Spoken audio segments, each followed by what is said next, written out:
All the good ones are taken. Every girl I meet seems like the same kind of person. Women only want me because of my easel. I'm just gonna be that crazy cat lady. Nowadays, it's just ain't that easy. It's hard to connect with people at a deep level these days. I'm just waiting for my princess. The guys I meet are never doing anything with their lives. Finding a genuine connection these days is hard.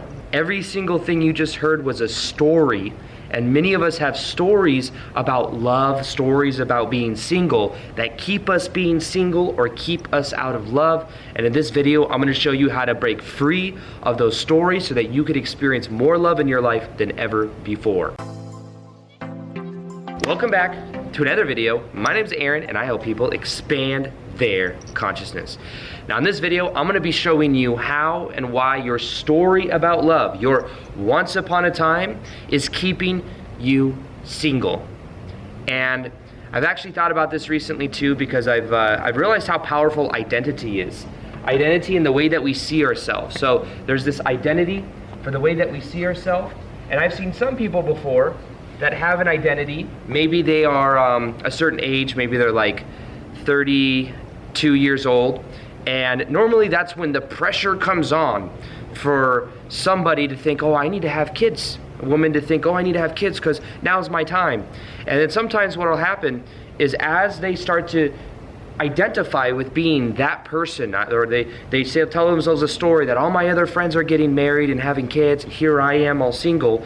That story and that identity of seeing them as somebody who's single and 32 years old, and biological clock is ticking away, as they tell themselves that story, that's when they start to create more and more pain for themselves, and that's when they start to lock in their identity.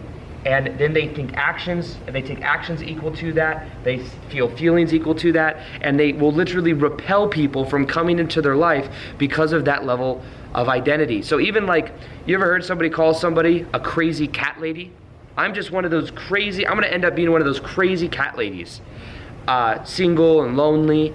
That's a story, but that's also an identity. That gives a visual mental image.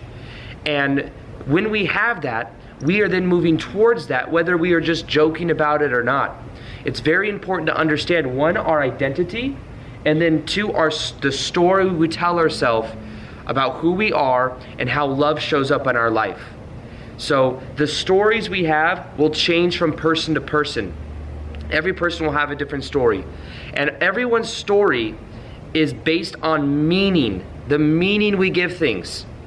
And that meaning we give things many times is on autopilot from a long period of time. We have a story about money, we have a story about love, we have a story about health, and all of these stories we have, we may say, oh, it's hard for me to lose weight. It always takes this, or I always bounce back to this level, and part of that is bouncing back to this level because the identity may be that I'm a bigger person and it's hard for me to lose weight, which is a story. The stories we tell ourselves are equal to the reality we experience. And the thing is most people's stories are on autopilot and they're just not aware of it. They may say, oh, when it comes to money, I have to work this 9-to-5 job I don't like. Not only that, the money just doesn't come very often, and when it does come, it goes quickly. It's all a story. Many times the stories also come from our parents growing up. How did our parents treat money? Were they worried they were gonna lose it? If so, then you might find that you also have a story that says, money is scarce, there's only a little bit of it, I need to make sure I make the most of this and this, and having the scarcity mindset. What about love? Do you view and have your story about love? Is your story about love that it's hard to attract love? That you always attract the same person with a different face? Is your story about love that you don't ever have a real genuine deep spiritual connection? For me and my own stories, let me share with you some of them and how I broke out of them. Now, one of my stories used to be about love in general as well. Understand that we have stories about what it takes for us to be love, and we have rules about how we know love is met in our life. For example, subconsciously, I used to have a story that said that the way people show me love is by controlling me. Because if you know my story, between 7 and 15 years old, I had the ex-stepmom in my life, and she was controlling, manipulative, emotionally, physically, and mentally abusive. And that controlling, where my brother and I had no freedom whatsoever. And then 15 years old comes around, my dad divorces her, my brother and I now have freedom. But after that, even, I got into my first relationship. I was with somebody who was very jealous. She was always wondering where I was. She didn't like how outgoing I was. She didn't like, there was so much she was trying to control about me. And then I was with her for a couple years, and then eventually I broke up with her. And when I broke up with her, I then got transferred to a department at Nordstrom's in women's shoes. I got transferred to a better department with a manager that was almost the same type of personality as my ex-stepmom. I associated woman. I had a story about woman that was that woman wanted to control me. And really what I was saying is that's the way I thought women were supposed to love me. Because the model that I had growing up for that period of my life, from 7 to 15 years old, was somebody, and the way that I thought love was control. And I've seen this in other people's lives too in different ways. My buddy Victor, who many of you guys know, Victor Otto, his parents really worried about him growing up. Because he had a firecracker accident, and he was in a lot of pain, and it's very traumatic, and his parents felt guilty about it, but his parents were always worried something was going to happen to him. And his mom would tell him, I worry about you because I love you. So he started to associate worry with love. So guess what? Now with his kids, he worries a lot about his kids. He didn't know for a while, now he knows that worry for his kids is him trying to love his kids. And in the same way, he may worry about money, not knowing that that's his way of loving and wanting to create more of it. That's what he thinks he has to do, because we associate love with a certain emotion growing up. And the story we tell ourselves about love specifically is going to control the kind of people we attract into our life and the kind of story that we have. Maybe you had divorced parents like I did. Part of me started to develop a story that said, I don't ever want to get married. Because I see my dad go through 2 divorces, and I've seen a lot of pain with having to, go back and forth, and then the pain of my ex-stepmom in my life for that period of time. And part of it, and then I've seen the way my ex-stepmom even to this day treats my dad. Something I don't ever want to have to experience. However, that pain of that story of seeing that has made the meaning in my own life, like I don't ever want to get married. I don't ever want to have to deal with that. And I don't ever have to worry about somebody trying to take half my stuff. Because the situation between my dad and my ex-stepmom is pretty crazy. She lies about a lot of things, and my dad's the nicest guy in the world, and he just gets taken advantage of. I don't want to be that. That's my story. And I've realized recently that I have a story that says that most likely if I get married, I will get divorced, because that's what I saw growing up. And why go through all that pain?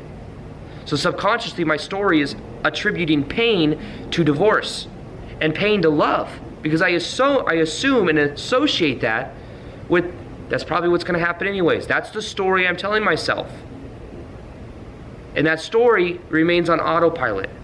I also realized that I had one root experience from when I was like 13, 14 years old, when I was at this park and recreational summer school type thing, and it was getting rejected by this girl that I asked out. She was 18 or 19 years old. She was one of the teachers. And there was this little dance that only teenagers could go to. And I was like 13, so I was all excited I got to go. And I was like, this girl, and I was thinking about her. She was like 18. And then I went up and asked her, hey, do you want to dance? And she kind of laughed and goes, hey, dance with this one's your age, dance with her. And I was like, oh, I was rejected. Oh my God, I'm not worthy. Maybe if I do more things, maybe I could finally be worthy. And then that story started. And then I associated pain with stepping out of my comfort zone and putting myself out there. So these stories sometimes are subconscious. But the key is just being aware of what is your story. And the way that you get out of this is you see these things that have happened as stories. That's it. Once you see them as stories, they don't have as much power over you. The only time they have a massive amount of power over you is when you think and you believe your stories. You think your stories are who you are instead of seeing them for stories. It's like watching that movie, Once Upon a Time in Hollywood. And you watch that movie and it's like, you're able to suspend the belief and see that as a story. But it's not real. Would have been cool if it was real though, because of the twist at the end. You know what I mean? If you've seen that movie. It's a much better ending than actually what happened in real life. But it's a story. And the more we believe in our stories, the more power they have over us. And I'll tell you right now that the unlocking of this is becoming aware of your story about love and what you have to do to be love and what you have to do to give how you express your love in the world. You may find that, I found that even though I experienced the pain of that control, part of me, when I was trying to help other people in my family, sometimes I try to control situations. I'm like, well, if I just give you this money, and if I just help you like this, and if you do this, then you'll get out of your pain. I want people out of pain. But I do that sometimes in a way of trying to control it, because that's what I learned love was. And if I could just, help you out of the pain, but now I realize that I have a story about even that. There's stories on stories on stories, like racks on racks on racks, but you got stories on stories on stories. People will have a story about their story. So they'll say, well, yeah, that's my story, but stories are hard to change. Stories you can't just change like this. You got to really work at it. Change can't be that easy. Beliefs are hard to find. What are beliefs? You see, now we have stories about stories. But here's the thing. Every moment we recreate ourselves. Every moment we recreate ourselves. Every moment we recreate ourselves. The thing is we keep recreating ourselves to be the same identity with the same story over and over and over again. We're like, oh, it's hard to attract the right person. It's hard to attract the right person. It's so hard to attract the right person. We keep telling ourselves that. And then therefore it's our reality. And then the key to it, though, is becoming aware of the story and seeing it for what it is. It's just a story. And when you start to become aware of your stories and you shine the light on the stories, you see that you can then change the story. The key to this, and the reason so many people are single, is because their story is that love is hard to come into their life. It's that they feel like they are not enough. They feel like they are not enough. Therefore, they put out an energy that says, I'm not enough. And then when they go out into the world, they also get people that are responding to that energy that may not be as attracted because they feel that that person believes they're not enough. Or if they do attract a relationship, they attract someone who probably also believes they're not enough. It's always a direct one-on-one reflection. The key to this whole process is becoming aware of the stories you tell yourself. And if you want help with that, look at the stories your parents tell themselves. Were your parents divorced? Did they then associate love with pain? Did they use their kids as pawns between their own emotional baggage? Happens a lot with divorces. And then the kids develop these belief systems and these stories about the way love is and who they are and what they have to do to be worthy. So the power, though, is simply becoming aware of your stories by starting to ask yourself the question, what is my story about love?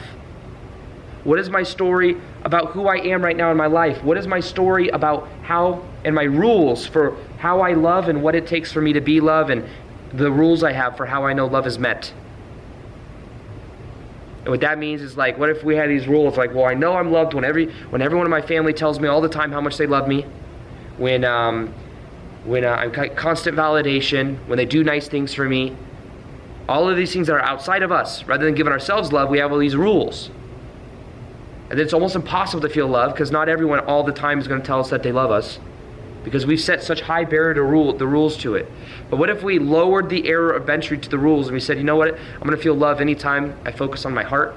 I'm going to feel love anytime I realize I'm grateful for what I have. And if we redefine it, we redefine our rules, we find that it changes. When I redefine my rules and realize, oh, control doesn't equal love, and I rechange the meaning of my past, the pain of my past, I realized that led me to a spiritual awakening. The meaning of my story changed. That's when then I never attracted someone in my life controlling like that again, because I completed that pattern. I changed the story, is what I did. And in your story right now, just like a movie, in your story right now, you're either the star of your own story or you're the cameo in someone else's movie. And many people that are single are trying to be the cameo in someone else's movie, and that's why they're single. If you were to instead take the star role back and then move forward with that powerful energy, that beautiful energy of knowing you are enough, you're then putting out a new energy. You're playing a new role, and people then respond to you as you made that change of that role within you. You see, that's the key. People are responding to us based on the energy we are putting out. And if we're putting out the energy of a cameo, then that person will treat us as such. And they will continue to be the star of their movie, and you'll just be the little the person that's there. And remember, if you treat somebody like a celebrity, they're going to treat you like a fan.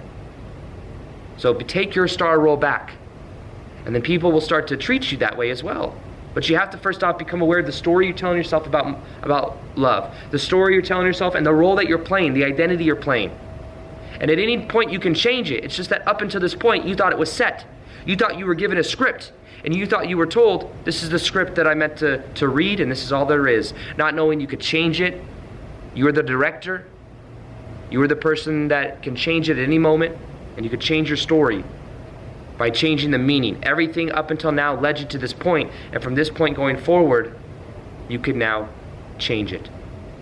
So I have a whole series on how to stop chasing love, how to stop chasing money, and it's one of the most powerful series I have on YouTube. I'll go ahead and put that playlist right here. Check out that playlist, and it'll help you on this journey as well. Other than that, I hope you enjoyed this video, and as always, I'll see you in the next one. Peace, much love, and namaste.